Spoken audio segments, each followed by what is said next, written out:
¿qué tal amigas, amigos televidentes en Extra Plus? Un gusto saludarles, darles la bienvenida a esta edición de Adelante Nicaragua, edición en la que vamos a conversar con Adolfo Hurtado Díaz, sociólogo. En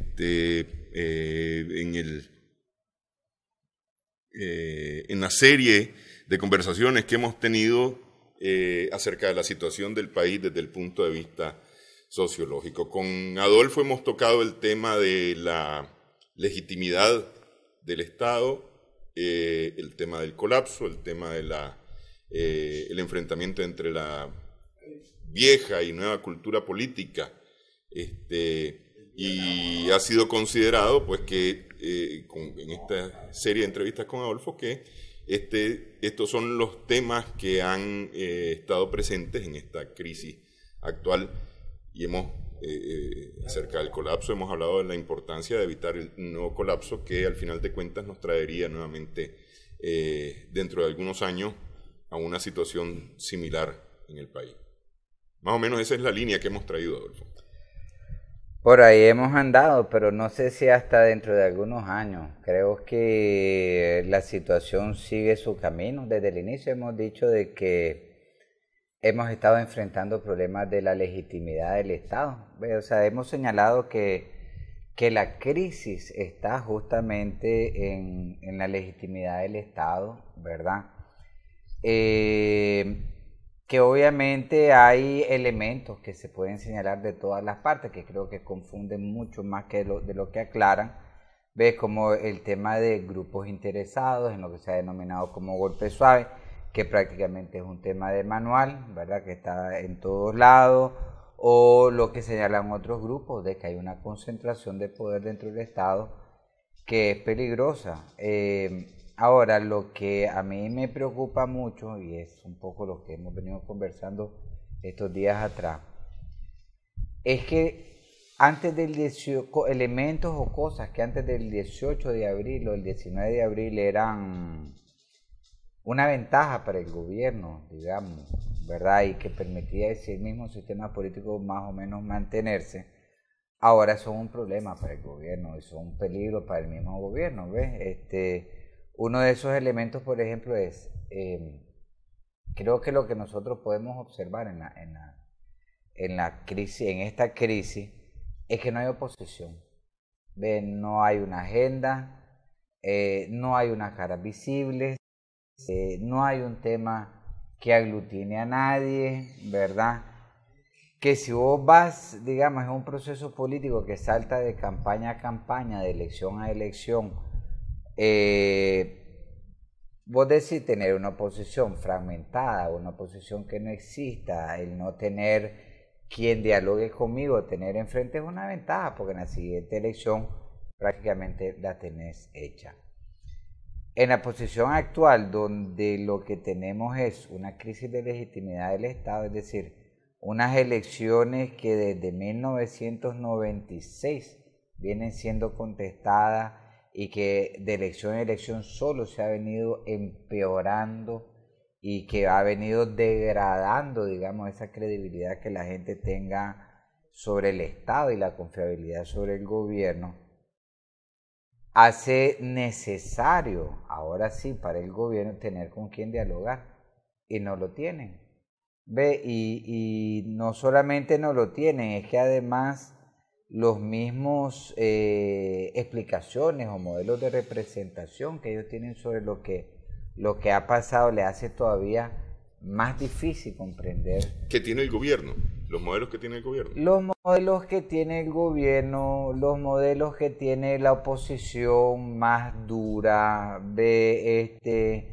las posiciones que tienen la ciudadanía, que ha dejado, digamos, de lado sus posiciones ciudadanas de vamos a dialogar, vamos a negociar, busquemos una solución donde alcancemos todo, a posiciones cada vez más claras de estos son mis muertos y por mis muertos no dialogo, y este es mi bando y este es el otro bando, de tal manera que, digamos, la necesidad de pensar un camino alternativo, ¿ves? Un camino que le ayude al poder a desempoderarse, ¿ves? Y que le ayude a la ciudadanía a restablecerse como comunidad ciudadana, se hacen más difíciles, ¿ves? Porque no hay espacio ni hay representaciones adecuadas.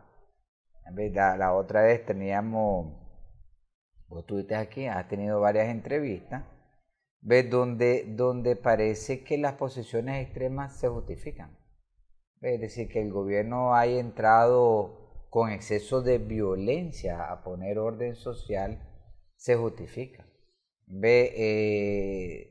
Nadie parece estar cuestionando en las otras redes el problema que fue lo que han sido y sigue siendo las campañas de desinformación que primero inició la derecha, ¿verdad? Con sus famosos fake news y que también alteraba un montón la paz de las personas, a esa misma mala práctica que ahora el gobierno parece haberla asumido también con toda el desparpajo que la otra posición parecía haberla asumido. Es decir, comenzamos a una situación donde mentir se considera un arma lícita.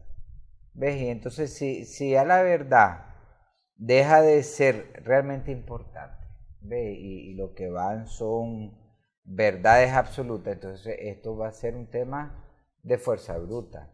Veo una fuerza bruta sin una visión de país de largo plazo, porque no la hay, y que además va a colapsar. Pero no solamente de largo plazo, porque es decir, lo cierto es que nunca hemos tenido una visión de país de largo plazo. Fíjate que nunca hemos tenido y por eso estamos donde estamos.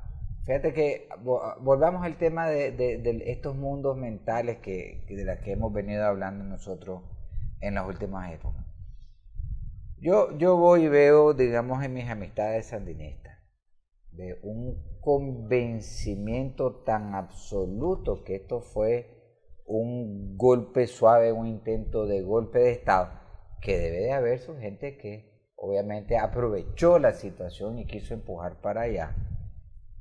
Pero en 1978 tenía gente en el gobierno que estaba absolutamente convencido que estaban luchando contra el comunismo y que eso les impidió ver a ellos que estaban enfrentando una crisis nacional porque ellos se pusieron que era contra el comunismo. Y te voy a decir, hay mucha gente que vos todavía le preguntás sobre el 79, el 80, el 78 y sigue creyendo que en el 79 y en el 78 nos matamos a palos porque era una guerra fría, ¿ves? Los comunistas invadiendo, el imperio invadiendo por el otro lado y lo que era realmente la naturaleza de la crisis, que es un problema del sistema político nacional, quedó oculto. Y quedó oculto y no lo solucionamos. Y no solamente no lo solucionamos, vuelve a ser el mismo problema. ¿Ves? Por un lado andan oyendo voces de cubanos y de venezolanos en los paramilitares, en los médicos, invadiendo en aviones, o sea, por un lado se anda oyendo de eso, ¿ve? Y por el otro lado están peleándose contra el golpe suave. Y entonces decir, a ver, estamos en los mismos mundos equivalentes a los que tuvimos en la última crisis, donde el problema son los otros y el problema dejamos de ser nosotros. Entonces, fíjate que te lo voy a poner en términos que probablemente haya gente que vaya a incomodarse. Y eso lo dije hace un rato y lo voy a volver a repetir. 1990 es el último año y la única elección en la historia de este país que es incuestionada. ¿Ve? Y tuvimos un Estado que a pesar de todas las debilidades consiguió mantenerse. Ok, ese señor fue Daniel Ortega, ¿ve? Con su esposa que desde entonces estaba muy resentida y lo expresaba muy claramente porque se sentía traicionado desde el 90. 4 años después, en el 94, comienzan a darse reformas a las constituciones que van a permitir la concentración del poder, que fue decir, no necesitamos discutir 2 años, lo podemos hacer en directo, y que permiten la reforma del 95. Y que esas reformas del 95 son reformas constitucionales, que son del Consejo Supremo Electoral y que son de justicia. Y entonces, ahora, después que se rearmó el juego para este señor que dio esas elecciones limpias, quedara prácticamente fuera del poder político, y entonces ya en el 96 ya las elecciones fueron contestadas, en el 2000 también. Ahora, este señor que ganó el juego, que se pretendió dejarlo fuera, hay que convencerlo que deje el poder porque hay una vía democrática. ¿Ve? Y entonces, ¿y quiénes se los dicen? La gente que intentaron dar las manos del juego para dejarlo afuera a él. Entonces, es decir, nosotros realmente queremos una alternativa. Yo creo que tal vez el primer paso sería darle un ajuste a la gerontocracia. ¿Ve? Todas esas imágenes viejas que tenemos, casi deberíamos decir, todo el que tenga más de 50 años no puede ser político, no sé, pero hay que hacer un corte. Hay que hacer un corte y decir, miren, esta manera de pensar la realidad y de ver la realidad y de actuar no sirvió, nunca ha servido y no está sirviendo. Porque ahora un lado cree que ganó, el otro lado cree que perdió, entonces todo el mundo se está alineando y el desempleo continúa degradándose, el sistema financiero continúa degradándose y la legitimidad continúa degradándose y los precios de los alimentos ya comenzaron a subir. ¿Ve? Entonces, es decir, estamos contra el reloj y no tenemos pensamiento suficiente ni fuerza suficiente para poderles decir a todas las partes que necesitamos arreglar el sistema político. Ok, ¿y por dónde se empieza a arreglar el sistema político? Vos decís proponer que los mayores de 50 años ya no tengan participación en política, es decir, nosotros estamos aquí ya listos y servidos. Listos y servidos. Sí. Pero ahorita vimos en abril a una juventud que se levantó en protesta y que fue copada. Y justamente la clase política, todo eso, toda esa gerontocracia se hizo justamente de liderazgo, por lo menos de la representación de la protesta. Dejemos esto para después de la pausa. Regresamos en breve en Adelante Nicaragua. Conversamos con Adolfo Hurtado Díaz.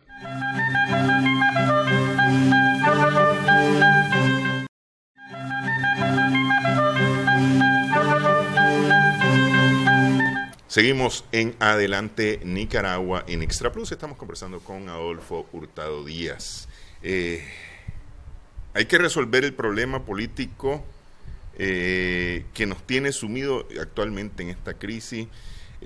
Crisis que se ahonda, se profundiza por cuanto las posiciones están cada vez más cerradas. Es decir, las posiciones se han atrincherado prácticamente y no están dejando espacios para poder hablar, para poder discutir y para poder ver problemas.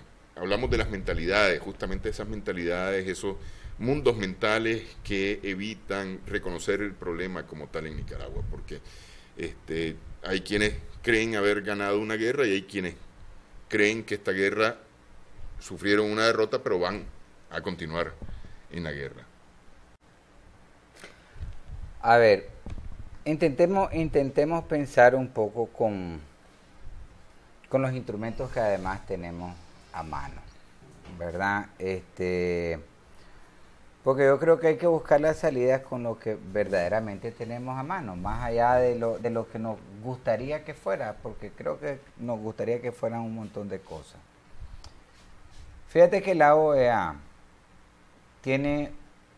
mandó una carta acuerdo de trabajo para recomponer el Consejo Supremo Electoral, para resolver el tema de las elecciones. Ya es un acuerdo de una correspondencia que se mandó en diciembre de 2017, del año pasado, ¿verdad? Y que el gobierno de Nicaragua acepta la propuesta de la OEA hasta el 1 de junio de 2018. Lo importante es que la aceptó. ¿Ve? Pero eso no había empezado a trabajarse, porque yo me acuerdo de aquel intercambio de cartas, incluso vino el señor, se me ve el nombre ahorita, y estuvieron en conversaciones y sacaron una calendarización ya en diciembre del 2007. Diciembre de 2017. Y en teoría eso ya estaba aceptado y estaba caminando. No, formalmente Cancillería reconoce el 1 de junio, ¿verdad? Esa propuesta de la OEA lo reconoce en medio de la crisis, manda a decir que aceptan esto de ahí, es decir, ya hay un compromiso de Estado, ¿verdad? Ya asumido, más allá de si la OEA va a imponer o no esta nueva comisión, olvidemos de eso, ya hay esta propuesta de cómo hay que recuperar.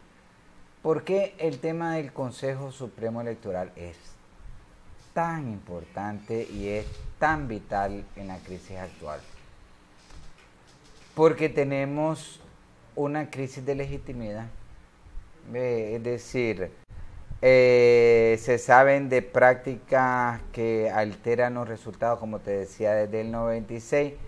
La referencia es que elecciones tras elecciones solo se ha venido empeorando las prácticas y los resultados, y que además las tendencias de elección a elección es una participación cada vez menor, ¿verdad?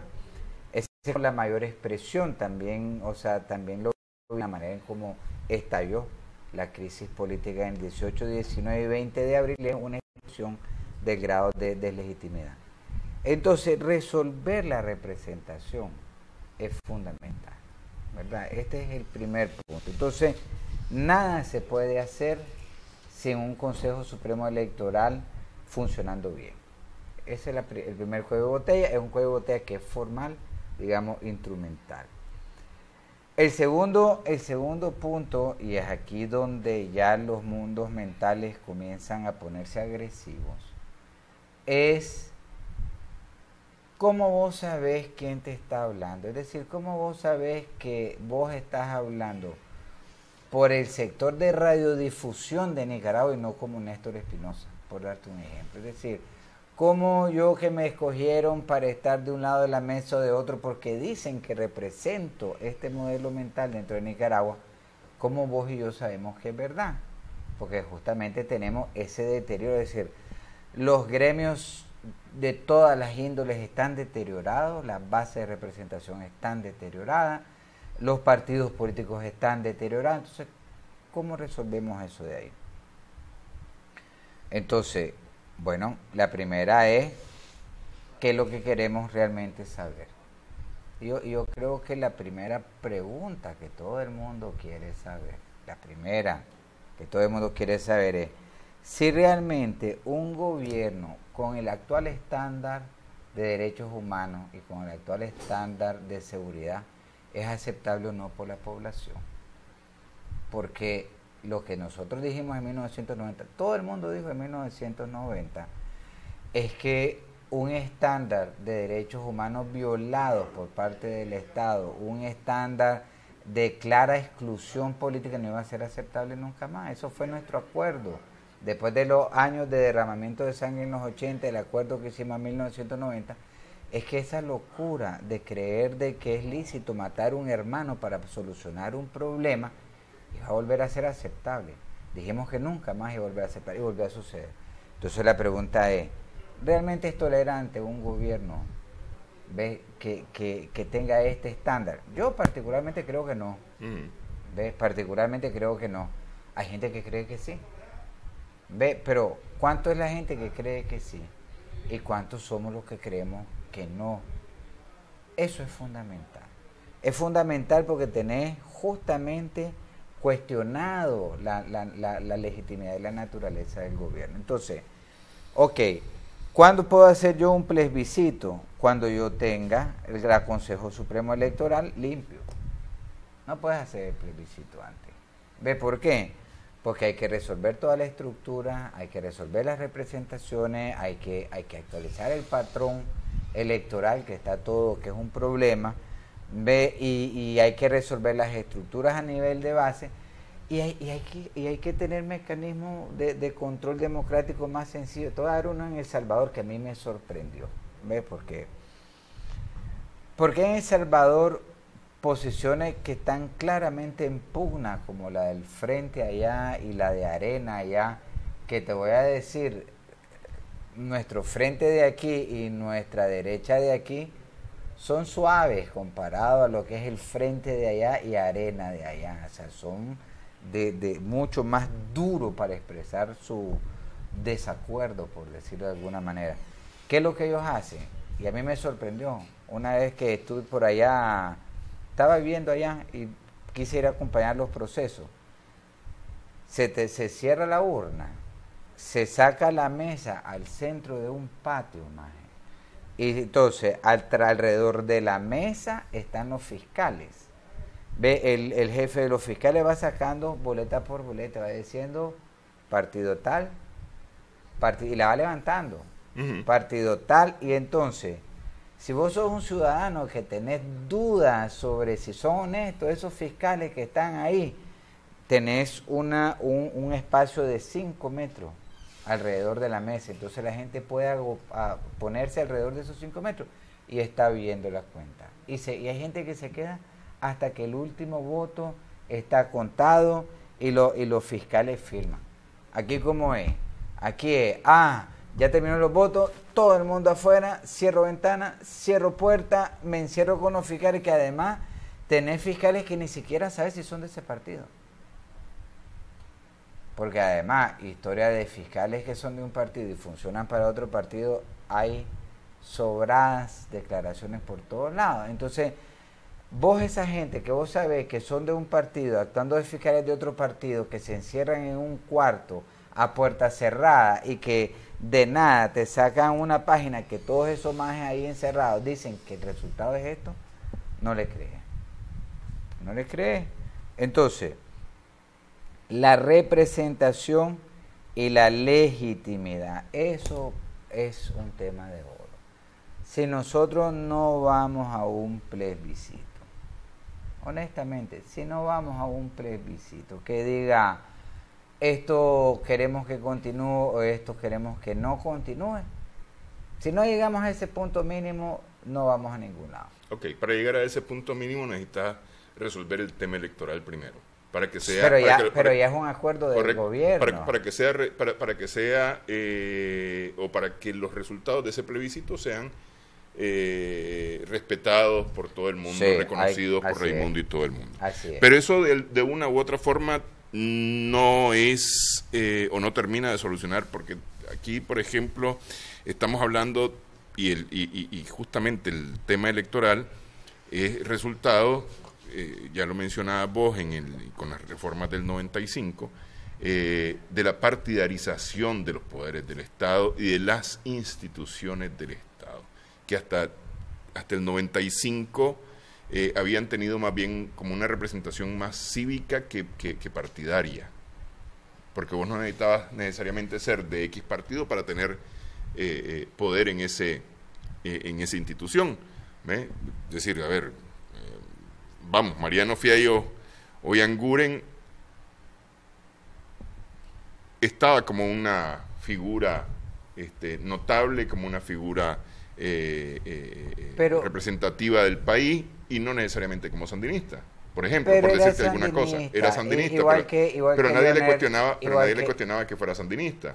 Porque era reconocido como un sandinista. Por eso, porque es que al final de cuentas, aquí, vos y yo tenemos nuestras posiciones políticas, tenemos nuestras simpatías partidarias, lo que no quita el hecho de que podamos tener algún grado de reconocimiento en la sociedad civil que nos lleve a un cargo independientemente de nuestra posición política. Es decir, a eso es a lo que voy. Antes del 95 no necesitabas necesariamente tener una posición política, sino que lo que necesitabas era una representación, una legitimidad ante la gente, tener una notoriedad ante la gente.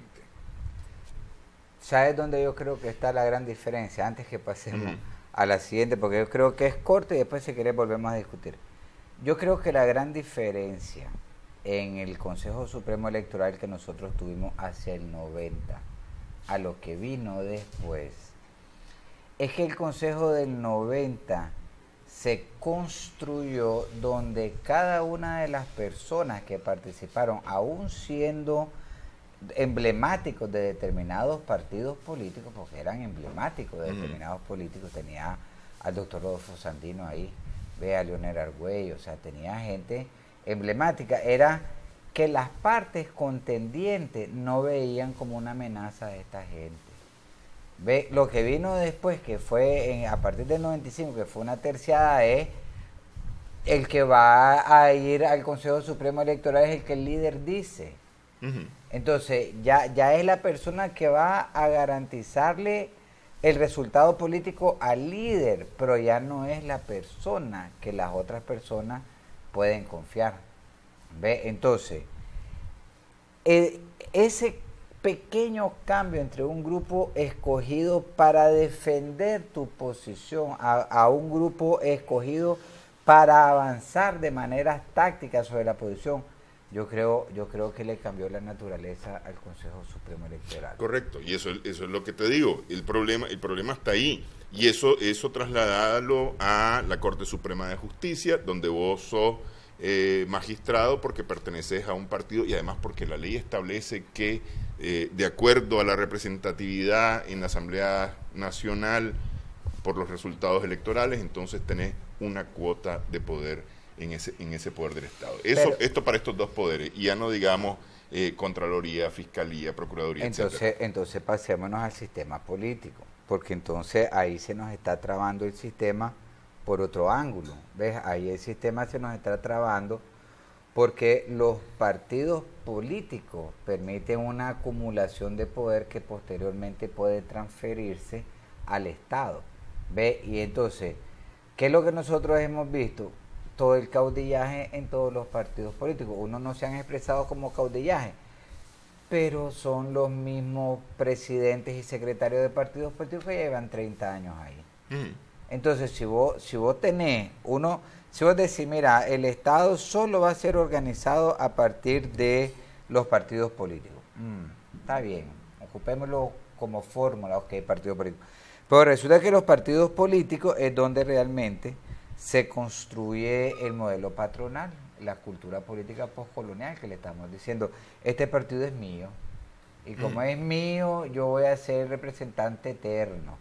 Ve, entonces aunque el PLC dice, no, Alemán ya no es, pero realmente cada vez que puede, él es el que sale. Ve, o sea, del frente le pasó con Daniel, los partidos conservadores le han pasado lo mismo, es decir, a todos les ha pasado lo mismo. Entonces, ¿qué es lo que sucede? Donde se nos trabó el sistema es en unos partidos políticos que ya no se armonizaron, ya no se actualizaron, ya no se modernizaron con una juventud de verdad, con una nueva cultura política de verdad.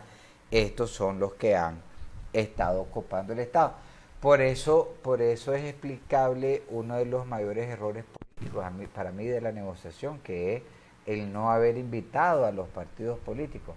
Porque la base sobre la cual se construye el desastre que tenemos actualmente pasa por los partidos políticos. Los partidos políticos tienen una responsabilidad directa en lo que ha sucedido. Ve, y a ellos no se les mandó al diálogo. ¿Ve por qué? Porque se personalizó. Es decir, que el gobierno del presidente Daniel, que era vicepresidenta, o sea, que se han pasado y que no es justificable, estamos absolutamente de acuerdo. Ve, pero que hay problemas que son mucho más allá, que problemas de personalidad son más allá. Y los partidos políticos, fíjate que todo el mundo habla del Consejo Supremo Electoral y nadie habla de la ley de partidos políticos. Nadie, todo el mundo, hay que cambiar el Consejo Supremo Electoral, hay que cambiar la ley de electoral.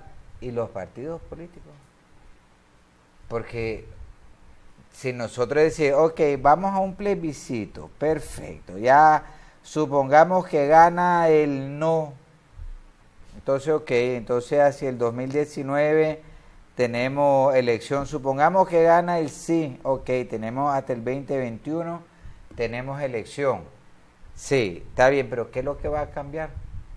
Es que es que justamente ese es lo que mi punto. Es decir, se reforma la ley, ¿verdad? Pero todo lo otro queda intacto. Todo queda intacto. Porque lo que hay que discutir es que es el sistema político el que es el verdadero problema. Entonces, discutir el sistema político para mí es cuestionar el presidencialismo. Mira, ¿cómo va a ser posible de que... A ver, voy a ver después de la pausa. Voy a ver después de la pausa. Para que agarres aire, estamos conversando con Adolfo Hurtado Díaz.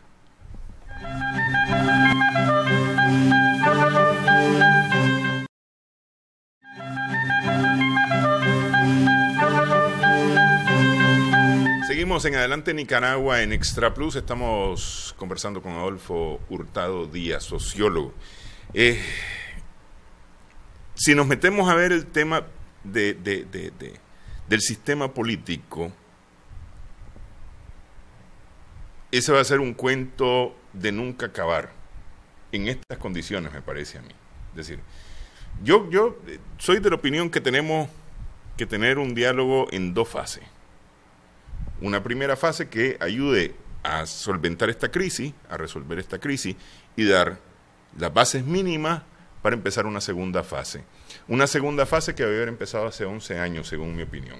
Es decir, hablar de un gran proyecto de nación en el cual veamos el sistema político, veamos nuestro sistema productivo, nuestro sistema económico, es decir, todo el país, qué es lo que queremos, qué Nicaragua es la que queremos hacer. Que eso, lo cierto es que nunca nos hemos sentado a discutirlo. Pero esa es una segunda parte, me parece a mí. Porque no nos vamos a poner ahorita, en este momento, a esa discusión. ¿Qué es necesaria? Yo te digo, hace 11 años creí yo que iba a empezar a discutirse esto. ¿Ah? Y lo cierto es que debió haberse discutido hace 18 años. O hace 28 años. A ver, sí, pero es que para mí son dos problemas que son íntimamente vinculados.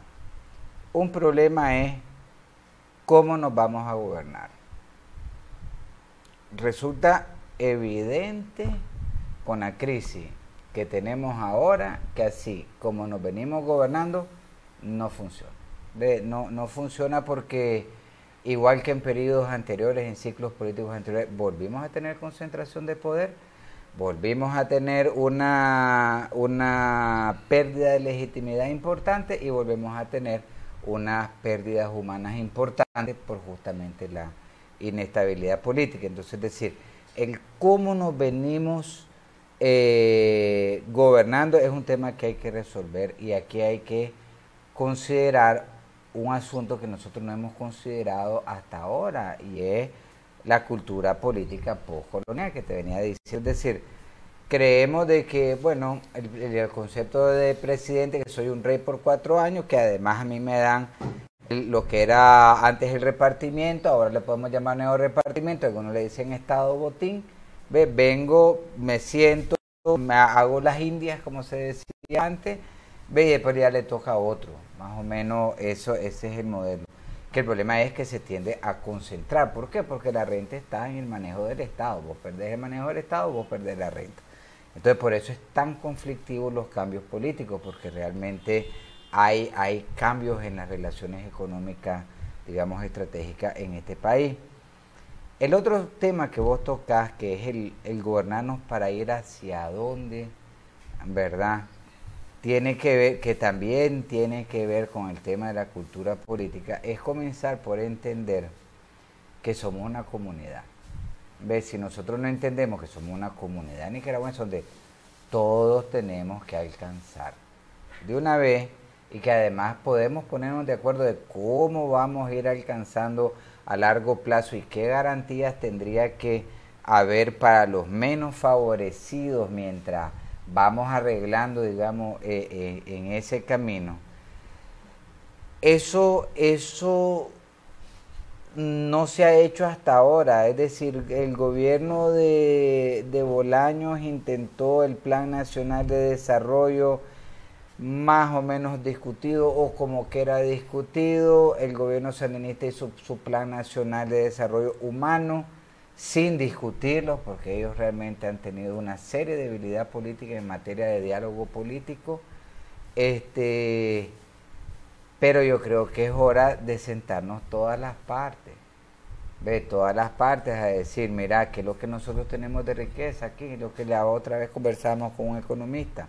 ¿Qué es lo que tenemos riqueza en Nicaragua? No tenemos petróleo. En este momento olvidémonos del canal, porque ya con este chiste de ahora, si había alguna posibilidad del canal, ahora ya se fue. Sin el canal, olvidémonos de los 100.000 kilómetros cuadrados del Caribe, que era otra fuente importante, que hasta petróleo podía haber allá. Ya no tenemos eso de ahí. Entonces, ¿qué es lo que tenemos de riqueza? Fíjate, nuestra riqueza es algo que todavía para la educación de este país es abstracto, la biodiversidad. ¡Hala! ¿Qué significa biodiversidad? Ve que es el montón de bichos y de plantas y de todo lo que hay por metro cuadrado. Un investigador en Nicaragua, en determinada área, se sienta aquí y por metro cuadrado va a encontrar más vida diferente, hasta 20-30% más que en cualquier parte del mundo. Eso es importantísimo para medicina, es importantísimo para cosmética, es importantísimo para el tema de los alimentos, es importantísimo para lo que se llaman las nuevas economías circulares. Es decir, es una industria que a 50 años, si nosotros nos enfocáramos en algo así, podríamos realmente ser una sociedad rica. Pero hay que prepararse, hay que montar un sistema de educación donde todos alcancen. ¿Qué es lo que nosotros tenemos ahorita si fuéramos a hacer ese modelo, qué es lo que sucedería? Una concentración de tierra. O sea, la concentración de poder, dice, sí, nos vamos a hacer ricos a través de la biodiversidad, entonces yo soy dueño de todos los bosques. Eso es lo que va a suceder. ¿Por qué? Porque nos falta el sentido de comunidad. Aquí el sentido de comunidad se rompió desde la colonia. Fíjate que hay un tema que muy poco se discute, que tiene que ver con nuestra arqueología. Fíjate que en la carta del primer viaje de Colón, Colón habla de un Caribe que es una economía pujante. Él ve un montón de originarios por todos lados. Él ve barcos de 40 remeros andando de un lado a otro, que algunos investigadores dicen que eran barcos que cruzaban todo el Caribe en apenas 5 días. Y estando en el Caribe, ya oyen del desaguadero, es decir, de un lugar donde uno puede entrar por un río y después sale por otro lado. Ese famoso desaguadero que obsesionó a Colón porque decían que era súper rico, ese desaguadero es la cuenca del río San Juan, de que concentraba toda una economía comercial del Caribe, con la mexicana, con la andina, ve que iba hasta el lado de Nicoya, todo era tan rica en las descripciones originarias esta región, que los españoles, estando en Panamá a punto de viajar hacia Perú, mandan una expedición, o sea, mandan barcos, que para ellos es un bien precioso, con gente armada, que es otro bien precioso, lo mandan a ver si es verdad que hay tanta riqueza. Igual en México, están en México y están a punto de ir para Tenochtitlán y de repente hay que ver si allá hay tanta riqueza como que dice, y mandan también una expedición, ves, que viene del norte, que son expediciones que llegan a Centroamérica prácticamente 30 años después de la primer viaje de Colón, y que es una economía que ya la encuentran colapsada. O sea, ellos ya no encuentran la economía pujante, pero en el imaginario esta era una economía pujante. ¿Ven? Entonces, ¿qué es lo que me llama a mí la atención? Y me deja a mí la pregunta. En Nicaragua, nuestra arqueología por lo menos no ha encontrado pirámides. No hemos encontrado pirámides impresionantes. ¿Ves? De hecho, no hemos encontrado mayores pirámides en ningún lado. La presencia de pirámides en todas las culturas, en todo el mundo, no solamente en Mesoamérica, significa dos cosas. Significa una sociedad rica, ¿verdad? Y significa una sociedad con concentración de poder. Sabemos que éramos una sociedad rica, según las crónicas, porque los españoles invirtieron esfuerzo, aunque hayan encontrado una sociedad colapsada y haya sido para ellos la decepción más grande del mundo, pero las crónicas decían de que esto era una sociedad pujante. ¿Ve? Entonces sabemos que había riqueza, pero entonces no hay pirámide. ¿Por qué? No había concentración de poder. Posiblemente la respuesta es: aquí nunca hubo concentración de poder. ¿Ven? Otro dato importante, por ejemplo, en materia de arqueología. Hay un investigador italiano en el libro Los orígenes del poder mesoamericano, Felicani es él, Orígenes del poder mesoamericano, del Estado o del poder mesoamericano. Él dice que los mesoamericanos, no los mayas, sino los mesoamericanos más del Pacífico, desarrollan el concepto de Quetzalcóatl, no como ese concepto del sacerdote, guerrero, que es puro cuento de la colonia, sino que el Quetzalcóatl era el Estado, que significaba paz y orden. ¿Ve? Y entonces el Quetzalcóatl permitía, desde el año 700, de que el poder fuera electo entre los señores principales.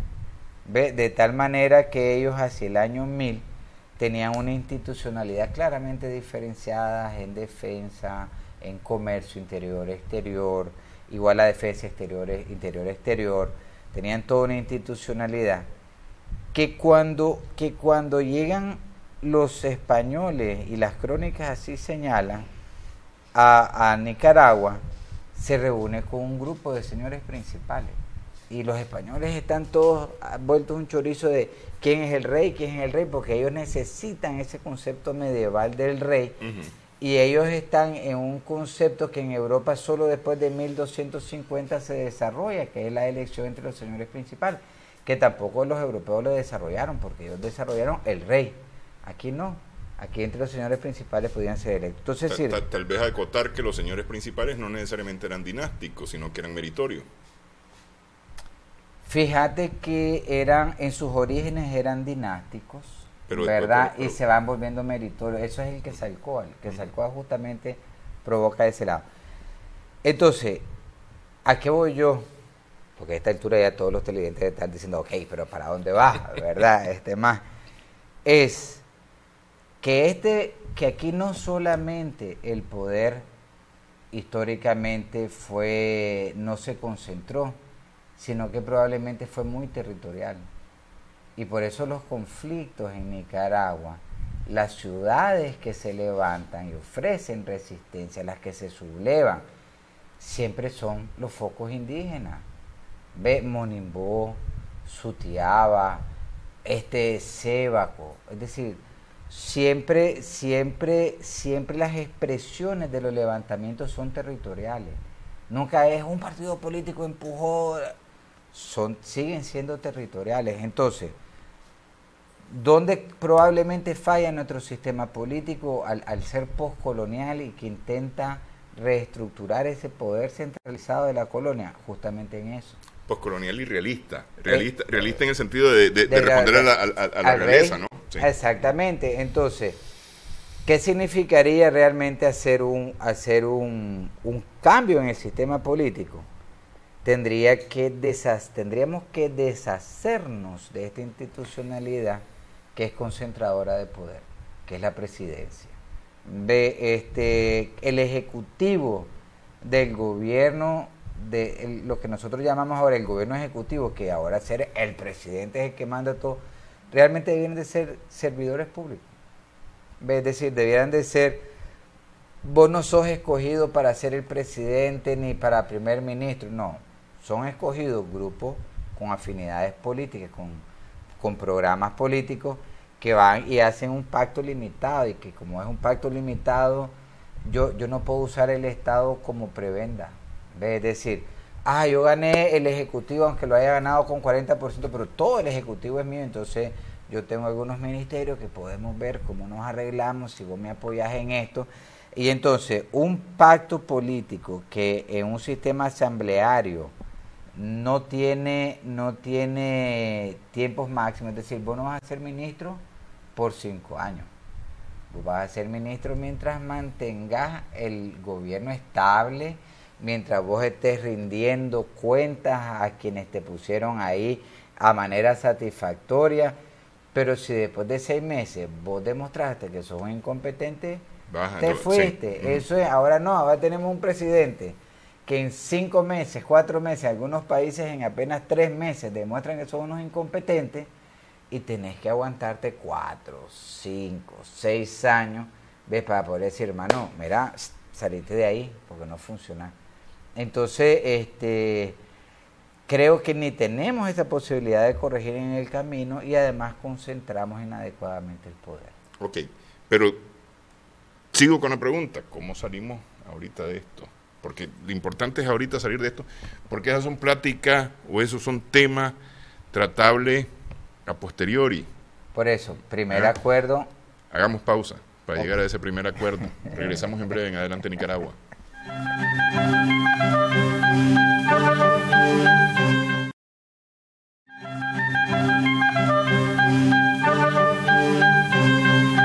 Seguimos en Adelante Nicaragua en Extra Plus.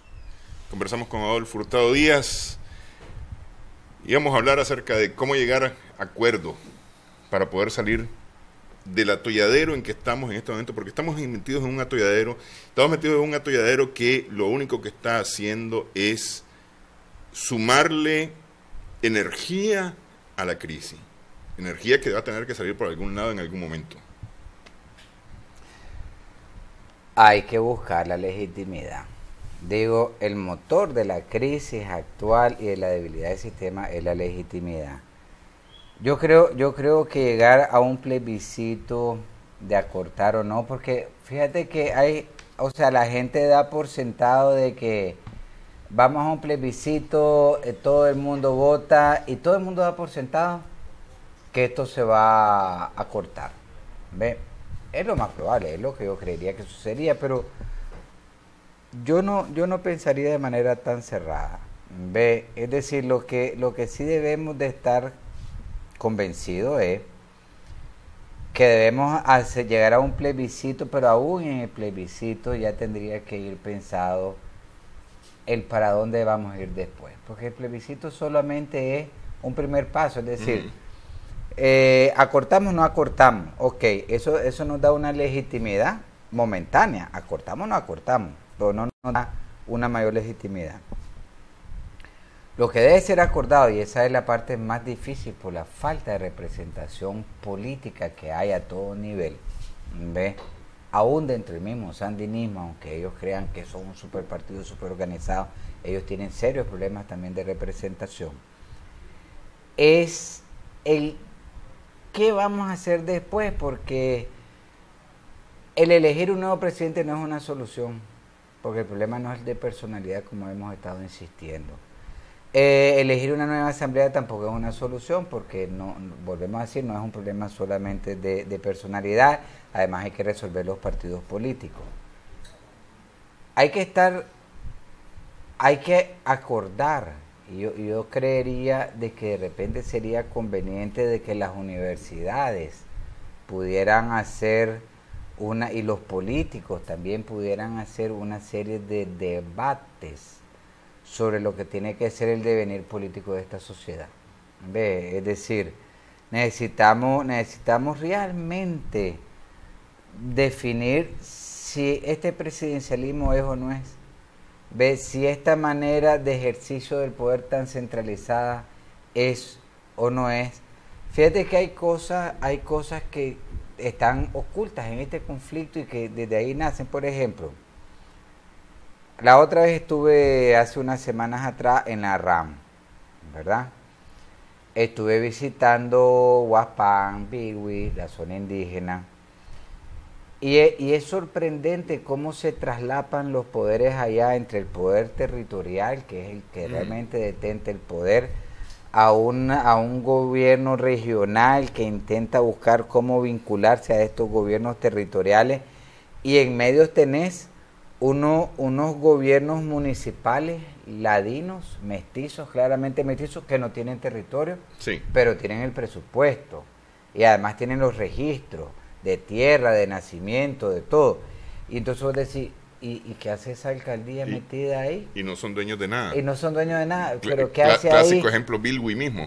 Exactamente, pero estando allá y oyendo a la gente, a mí se me venía a la cabeza la situación de Monimbó y los jueces de vara. Ve, y yo decía, ¿y será que Masaya y Carazo, por darte solamente dos ejemplos, parte de su problema de gobernanza territorial no es justamente este gobierno de una alcaldía ladina que no es el adecuado al verdadero poder local? Las comunidades chorotegas en el norte de Nicaragua, en la Segovia, han estado intentando pensar cómo sería una alcaldía indígena. pero es decir, todavía nosotros tenemos solapados modelos de gobernanza que no dicen a la realidad del país. Ya, y necesitamos que los partidos políticos, que los ideólogos, que los cientistas sociales, que las universidades se sienten realmente a pensar, ¿ves? ¿Dónde estamos sentados? ¿Por qué una y otra vez fallamos? ¿Qué es lo que hay que hacer distinto? Pero para llegar a eso es necesario sentarse a hablar. Y hasta este momento no hemos logrado sentarnos a hablar. A ver, hay que sentarse a hablar y hay que dejar de mentir de todas las partes. ¿Ves? Porque si nosotros decimos, ok, vamos a sentarnos a hablar y seguimos con esta campaña de querer imponer mi realidad, va a quedar difícil porque al final solo los gritones se quedan con el micrófono una y otra vez.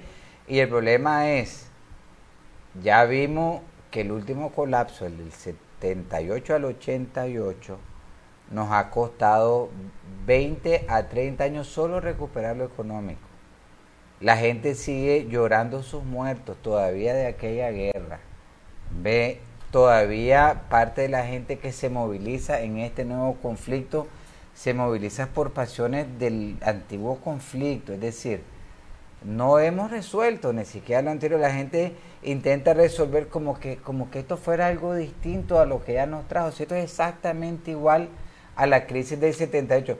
Yo no voy a ponerme a buscar analogías que dice es que ese no es el punto. El punto es, el conflicto del 78 fue un conflicto de gobernanza nacional, de falta de comunidad nicaragüense, de una institucionalidad inadecuada, igual que ahora.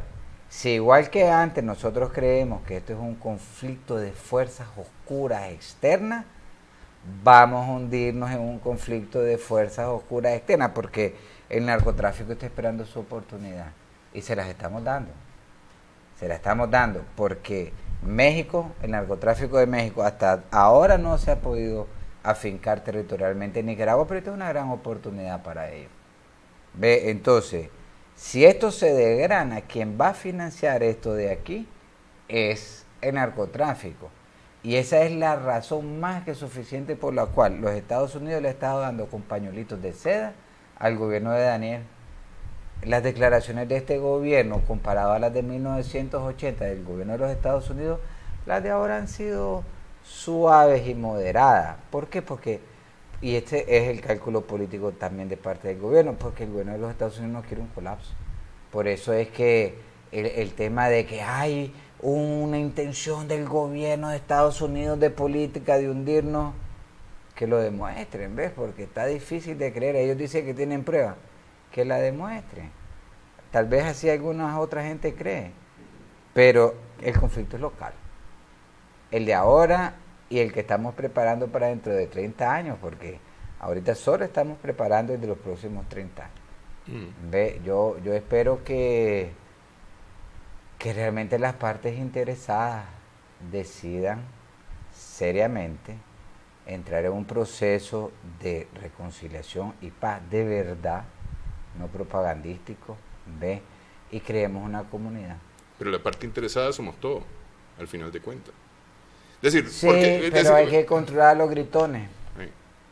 Hay que controlar los gritones. ¿Y cómo podemos hacer si el gobierno en este momento tiene toda una campaña para que creamos unos chorizos que ni ellos se los creen? ¿Ve? Y la oposición tiene unas campañas que no paran también de chorizos.